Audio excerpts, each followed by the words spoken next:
让人散值狂掉的比赛，这是可以搭的吗？刚开始，节目组把每组的选手隔离开，一人搭陆地动物，一人搭海洋动物，听着只是一场普通且无聊的乐高比赛，对吧？白人兄弟组的哥哥选择做一只大水母，弟弟按自己平时的搭建尺寸做了一只小长颈鹿。到这里一切都很正常，直到比赛结束，各组的模型摆在一起，节目组才开始公布他们的缺德计划。接下来的5个小时里，他们要把2种动物结合在一起，变成一个新物种。兄弟俩听完皮都展开了，这怎么组合？ They're nothing alike. The scale is completely off. 首先排除给长颈鹿身上纹个水母，他们决定上下结合，把长颈鹿的头按在水母上面，水母的触须替换成长颈鹿的腿。这样的艺术对人类来说会不会太早了？最后的成品就成了这样。但这种情况他们都坚持不交出小金砖，可想而知其他组的给了他们多大的底气。有着血脉默契的双胞胎组的情况可能是最好的，相似的基因让他们选择了尺寸和色调都很好搭的动物，龙虾和变色龙组成了新物种，能让龙虾在下锅之前就变色的变色龙虾。节目组也是大方烧钱做了个定格动画给他们。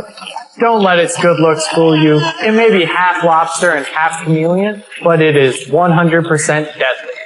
Aw, who are we kidding? Look at those eyes. What a sweetheart. 看完教师 DJ 组的选择，我更相信这个综艺是没有剧本的。如果选手能提前知道比赛主题，他们绝对不会选择企鹅和珊瑚虫。思考过后，他们决定将作品变成摇滚企鹅，生活不易 ，QQ 卖艺。于是珊瑚虫就变成了企鹅的墨西干发型，这可能就是属于他们的最优解了。疫情使得经济不景气，企鹅只得被迫在街边弹吉他，赚取一些小鱼吃。虽然上面说了这是他们的最优解，但其实珊瑚虫的选择让这一题变成了死局，因为比赛的题目是创造新物种，而他们的作品最终还是一只企鹅。要说这个题目的最大受益者可能是华裔组。华裔组的模型被撞碎，还好后面出现了转折，他们做的是鳄鱼和缩油，就是这个玩意儿。基因重组后变成了一只可以朝着各个方向发射毒刺的恐龙。妈妈组的2组做的是老鼠和鳗鱼，老鼠鳗听着就忍不住想举起拖鞋。老鼠鳗正在奶酪世界里捕食，面前的捕鼠夹上放着一大块奶酪。 The winner of this challenge. 最后的冠军给到双胞胎组，教师 DJ 组的墨西干企鹅因为跑题惨遭淘汰。这一组是前面拿过冠军最多的一组，这次真的太可惜了。下一期 Sleeves aren't optional. 众所周知，乐高的街景是静态的，而乐高电机可以让砖块进行各种难度的运动。今天的街区大改造就是要选手们在街景中加入电机。白人兄弟组先给节目组准备的草稿屋拆了个干净，他们准备拼一个鬼屋，里面住着各种传说中的鬼怪。比赛还剩7个小时时，节目组拿来了4个盒子。 Each team will come up here and grab a box. 选手们无论抽到什么都要融入作品中。白人兄弟俩抽到了一大堆杯子零件 ，NPU 的意思就是零件妙用，也就是说他们拿到的杯子不能够真的作为杯子来用。 So we can talk about your build.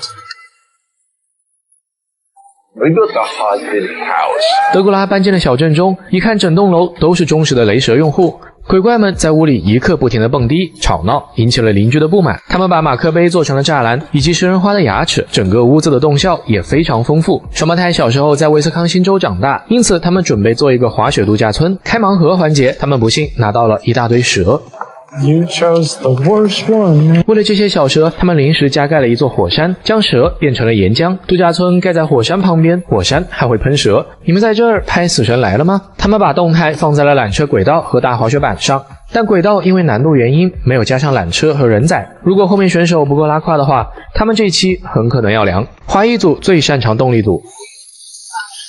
他们打算造一个小猪形状的飞屋，在4个盲盒中，本来应该给前边盖滑雪度假村的双胞胎抽到的滑雪板，被他们拿到了。零件妙用意味着他们的滑雪板除了当做滑雪板，可以用到任何地方。 Oh my god, Zach, what have you... 这一期基本做定了，他们就是审美跟不上技术。兄弟俩选择了用不好就会很土味的粉蓝配色，连主持人都发出了灵魂拷问 Are you really hoping that this build is going to bring home the bacon?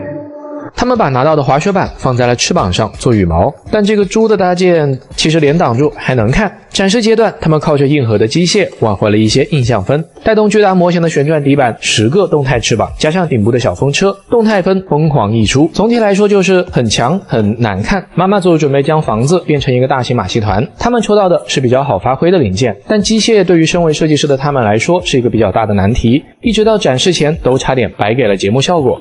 There 小丑在马戏团中举办了盛大的派对，邀请附近的居民前来参加。他们将抽到的零件做成了棉花糖自助，色彩搭配在设计师手里从不会出错。不幸的是，运动上他们只呈现了一种圆周运动。幸运的是，因为节目组要凑集数，所以这期没有淘汰人，最后的冠军给到了白人兄弟组的鬼屋。下一期 I'm gonna cry if it falls.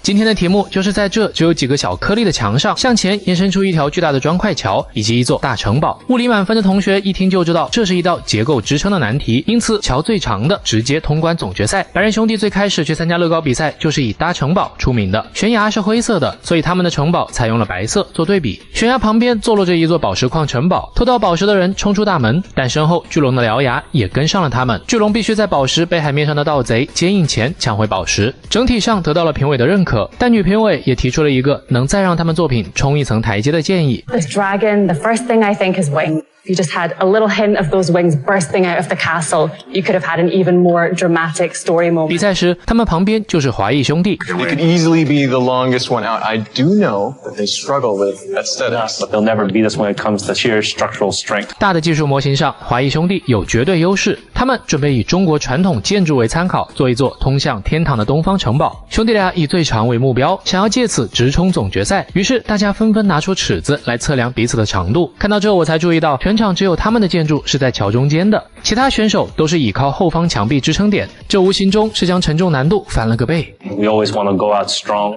By that same token, now what is the story specifically we're trying to tell? 其实这个作品是弟弟为了纪念因癌症离世的摩托车朋友而创作的。 He rode off into the sunset before me. 仔细看悬崖的旁边，他们还有几个支撑点没有用，确实是炫技的一种了。虽然故事上关联度不够大，但最后因为他们技术过硬，以最长的一组成绩直接保送进了下一期总决赛。 The most terrifying part about this challenge is that our bridge could fall over.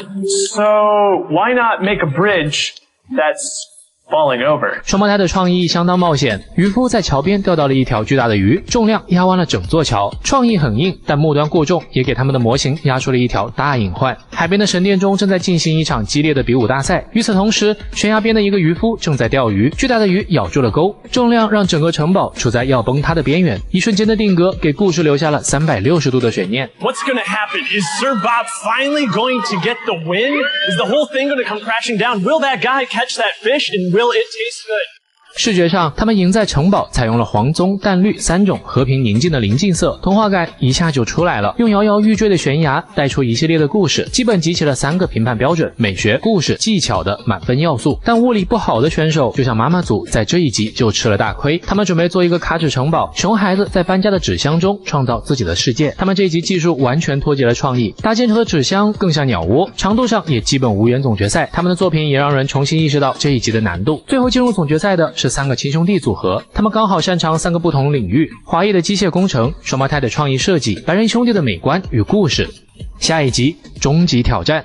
想必大家小时候都用麻将打过积木吧？今天我们来用积木打麻将。这套是森宝家和东南野的联名。打开盒子，第一件事就是赶紧看看零件，还好全部都是印刷件。里面附赠了4个红色牌槽、一本说明书、一个印有森宝 logo 的红色布袋、一大张静音麻将垫以及3颗头子。零件看着不多，但真能拼出全套144张麻将牌。而且搭建过程也是我摸过所有套装中最简单的，用脚趾抠出一副麻将再也不是梦想。大概1-2个小时我就抠完了全套。牌面的凹凸感反馈很强，即使你是盲人也可以轻松胡牌。因为麻将比较小巧，洗牌时候一点也不割手。附赠的牌槽可以拿在空中，在宿舍打牌简直完美。牌面虽说可以替换，其实抠下来还是比较费力的，但是非常方便戳老千。最后把牌都收进红色布袋里，等着明年靠这一套荧光表弟的压岁钱。